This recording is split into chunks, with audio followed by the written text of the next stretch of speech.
Folks, I know it's late, but I just want to play a bit of this. This is very important indeed. So,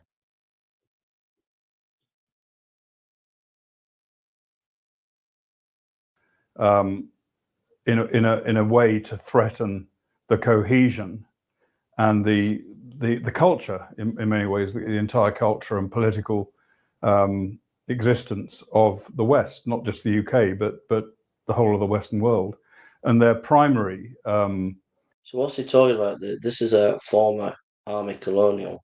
He's predicting civil war in the UK, and I'm seeing quite a few professors and TV pundits talk about the issue of civil war in the UK, and I just want to play this a little I bit. think it's really important that we see a different perspective, perspective from outside. Sometimes a more realistic perspective can be seen by somebody who's not right involved in the situation. So I think it was anyone who would reject his kind of commentary, I think, is very narrow-minded and short-sighted as well.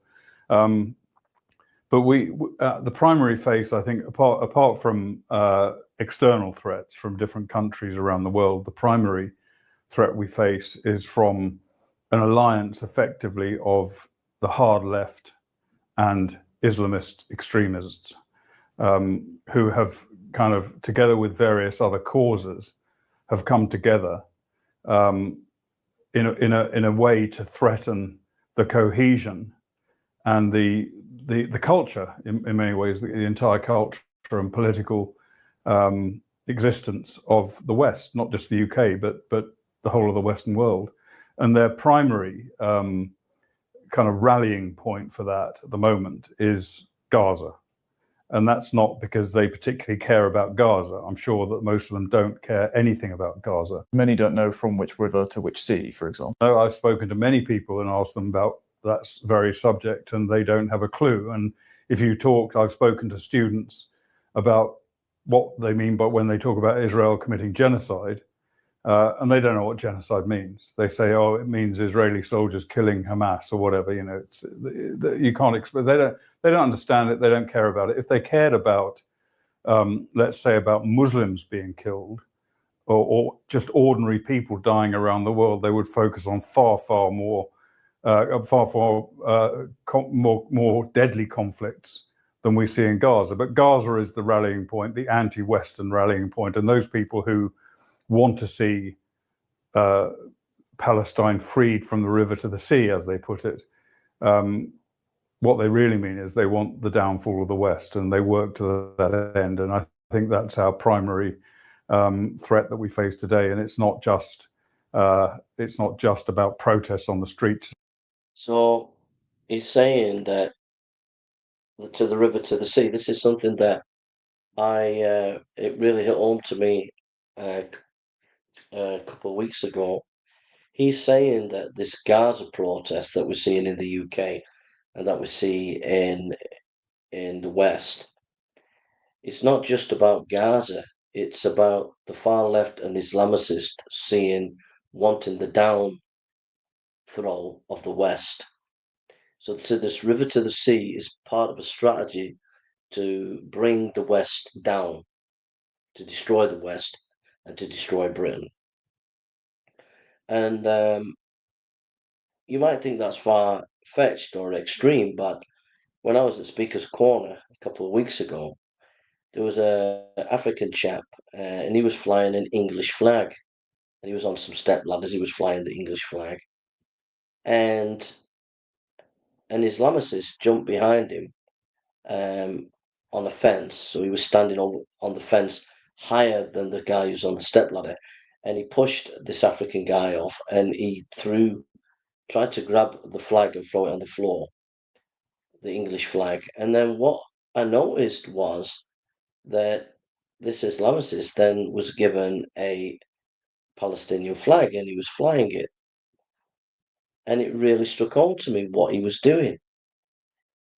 He was pushing down the English flag and flying the Palestinian flag. And it really hit home to me that, wait a minute, this to the river to the sea Gaza stuff, it's not just about that. It's about taking over our country. It's about Islamifying our country. So I saw it with my own eyes.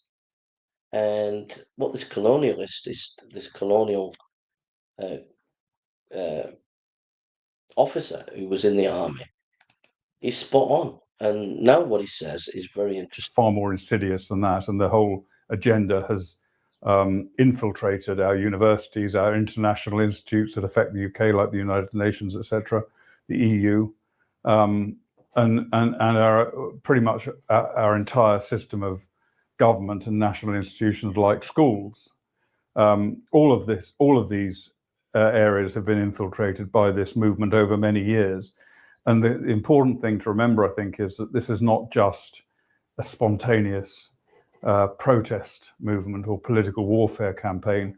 This is fostered by, funded to a large extent by our international enemies like Russia, China, Iran, and other countries as well. If you want to build an app and have no idea how to code or where to start, check out Base 44. So I remember. So we have a situation where our country's being undermined by the Islamicist and by the far left, and then by wokeism. Our institutions are collapsing. The police are collapsing. Their morale is at an all-time low. Over 60% of police officers are depressed about their work.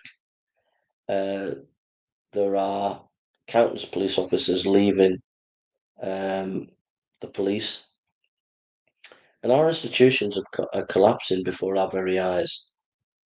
And are we going to wait? When are we going to wake up that there's already been a civil war being taken place? There's an ideological civil war being taken place to destroy our country. It's very pernicious, and it's very dark, and it's very dangerous. Our schools have been captured by these ideologies.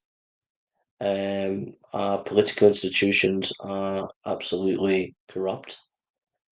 We have the situation where you have councils such as Birmingham Council and London Council taking down British flags, taking down English flags. Think of it, you're in a British country and your own government takes down your flags. It tells you all you need to know of what a crisis we're in. We are in a very, very deep, dark place, my friends.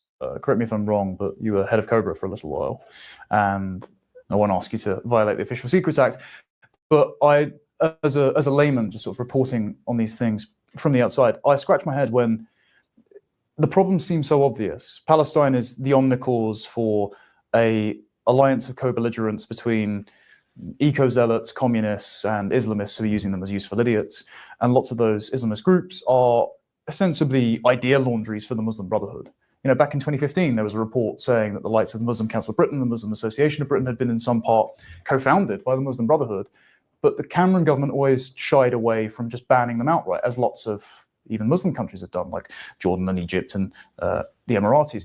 Why have governments been not only so reluctant to take action against the enemies that we know exist and have an undue influence over our politics, but also seem to add a lot of demographic and thereby democratic fodder to this by importing people who have a lot of sympathies with jihadist groups from around the world? I think our political leaders, and I'm not just talking about Starmer today or Cameron or Johnson or any of the others in recent years, are in a state of bewilderment.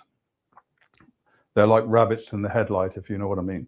And they're not. It's not that they don't understand the problem and the threat that we face, because they do. And when I was, as you mentioned, I was involved with Cobra. I was the head of the International Terrorism Intelligence Team for the Joint Intelligence Committee, the UK's top-level intelligence organisation.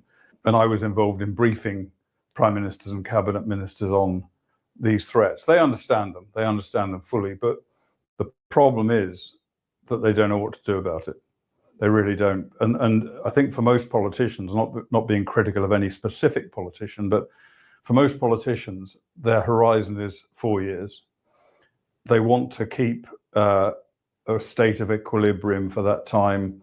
They want to do what they can to make sure they win the next election.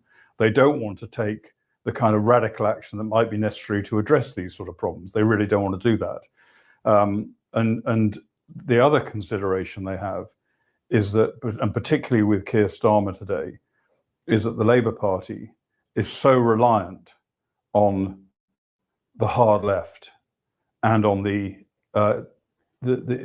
extreme Islamist elements within his electorate, and there are many of them. And when I say extreme, I'm not talking necessarily about people who want to carry out terrorism, but people who want to drive the Islamist agenda through British society.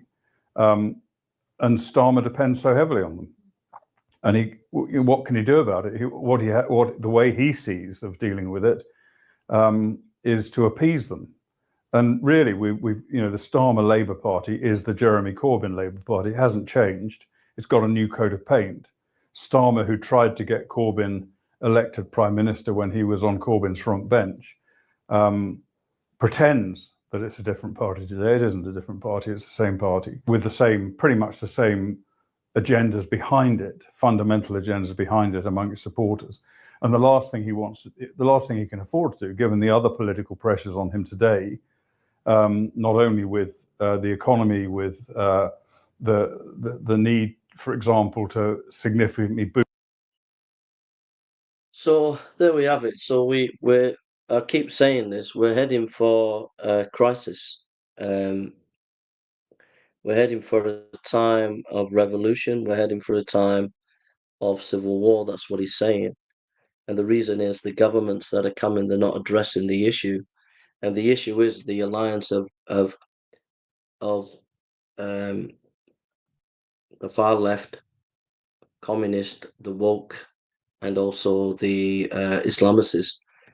They're using the Gaza issue as a way of promoting their agenda, which is seeped into the schools and colleges and universities. It's seeped into many of our institutions, and it's causing a destabilization of our culture. And with mass immigration, where many of the people who come in are sympathizers of the Islamicist agenda, we're just heading for crisis upon crisis upon crisis. And as he says, there is no political, as he goes on, there is no political solution. And the future does not bode well. Does not bode well. Just push it a bit forward. Is the reality. But what he wants to do is to placate the people who are causing trouble on his streets, the protesters, and the various other elements of British society that are anti-Israel. And so rather than his policy being based on genuine foreign policy considerations, they're based entirely on domestic policy considerations. And the same applies to Emmanuel Macron, for example, in France, and other world leaders. Yeah, I think for those, especially among my generation, who are more concerned with domestic questions of identity and belonging than the economy or foreign policy, the Israel issue being the omnicause for the left, we can look at it through the lens of, This could be an opportunity to talk about something that really does affect all listeners' lives, which is the question of money and savings. We've been working with money. No doubt that lots of those protesters who are pro-Hamas would like to repeat October 7th in our country. So even if Israel seems like a distant land to you, it's still a concern that it's happening here. But considering they get these intelligence briefings and don't adjust on the fly, it sounds like a similar phenomenon that Dominic Cummings is describing, where politicians take on a sort of superposition personality, where they have to tell themselves polite ideological fictions to maintain the illusion of control. And this is accelerated by the fact they feel in a very precarious position because of the culturally and ethnically gerrymandered populace they preside over, and have to rely on groups like Muslim enclaves in our major cities as reliable voters. So they themselves feel under threat. Is that the reason you think that they can't adjust to these problems? And do you think that if there's not a political off-ramp to the domestic problems we face. Do you agree with Professor David Betts's warnings that if there is no democratic solution, these things could build to civil unrest between the discontented natives who feel left behind and immigrant client groups who clash with them on ethnic lines? Yeah, I've had that fear and concern for a very long time, because I know. I mean, I would hate to be right on this, but I believe that I know that there is no political solution to the situation Britain faces today. When I say there's no solution, I don't mean that actually isn't a solution, but there's no solution that any of our politicians are going to take, because for the reasons I mentioned before, they're afraid of doing anything significant that will cause upset among the, particularly their supporters, but the whole of the community as well. They're afraid, they're really afraid of that. And so they're not going to find a solution to this problem. They're not going to find a solution to illegal mass immigration into our country. They've made little effort to do so now. And I don't anticipate they will do so in the future. And the people in the country whose lives are being so dramatically affected by it, whether it be in Epping, where you've got an illegal immigrant settlement centre, for the want of a better word, in a hotel close to a school, and where there's certainly been allegations of sexual abuse against school children in Epping, and we've seen a degree of civil discontent there. And there are many other ways in which our community is being affected, for example, by huge pressure on school places, on hospitals, on NHS doctors, on civic services of all sorts, by a flood of both legal and illegal immigration. There's only so much I think the people can take of that. And they've been very, very quiet up until now. The people in the UK have not really raised their voices against this, or in a very limited way only. But the more it develops, and it is going to develop more and more, the more unrest we're going to see. And they have no option. And I'm not encouraging and I'm not kind of supporting this, but I think the people will feel they have no option other than to take action into their own hands, rather than rely on political leaders who are doing nothing in their eyes. So yeah, I think there's every likelihood. I don't know what the time frame is, but I would go far as to predict not just civil unrest, but civil war in the UK in the coming years, if this situation continues, which I believe it will. Especially if they keep censoring them. Well, thank you. There we are. That's from a top military guy. So you got the professors that are saying this. You've got Dominic Cummings saying this. You've got this colonial saying this. So people have to start thinking about, what does the Bible teach? There's a guy.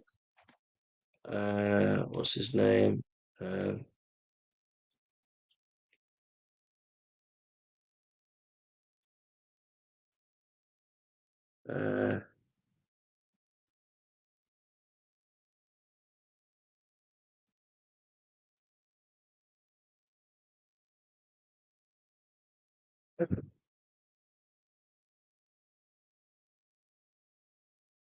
Was this?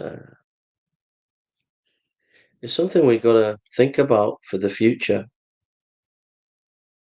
I've been warning about this since 2018, by the way. I saw this coming in 2018. This book is a theological book which was written by Samuel Rutherford, and it gives a theology of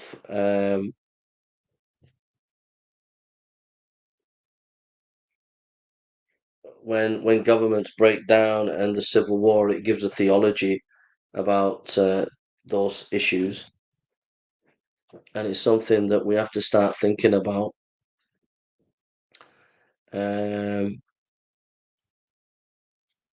just get this.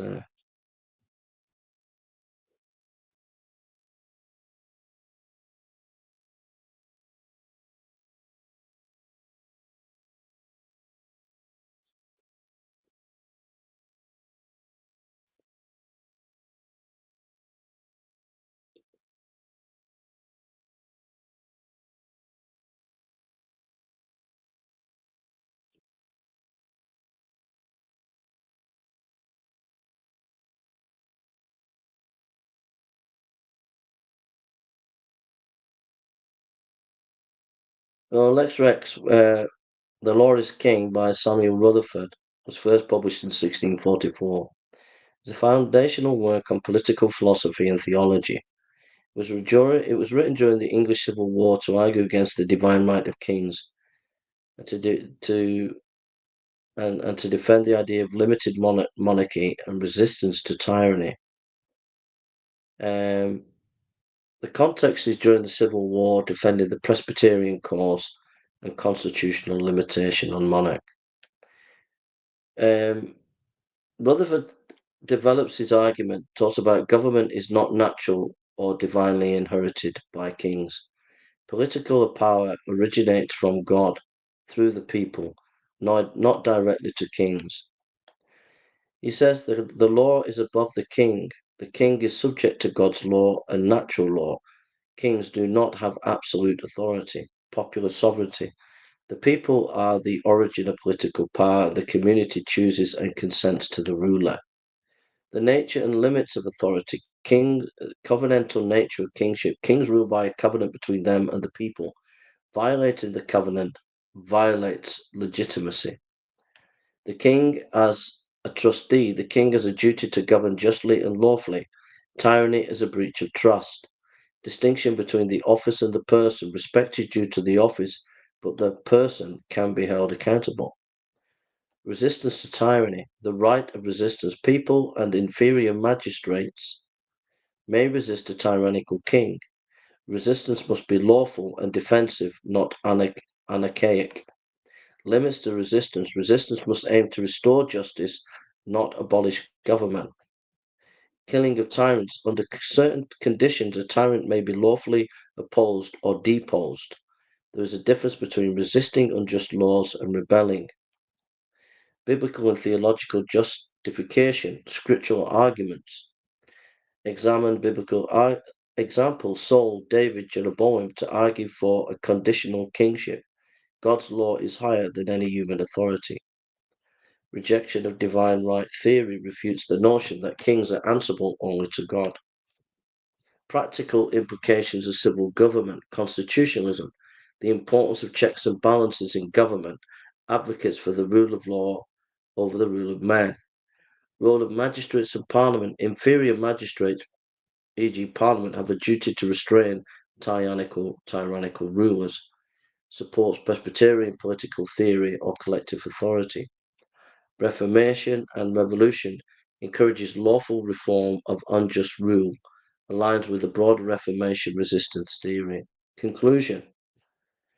Encourages godly resistance to tyranny, affirms liberty under law, not license, ends with an exhortation to maintain civil and ecclesiastical liberty through lawful means. Themes and influence. Themes are limited monarchy, constitutionalism, popular sovereignty, resistance to tyranny, rule of law, covenantal theology. Historical significance, influential in the development of later constitutional democracy, precursor to the Enlightenment thinkers like John Locke, banned and burned after the Restoration.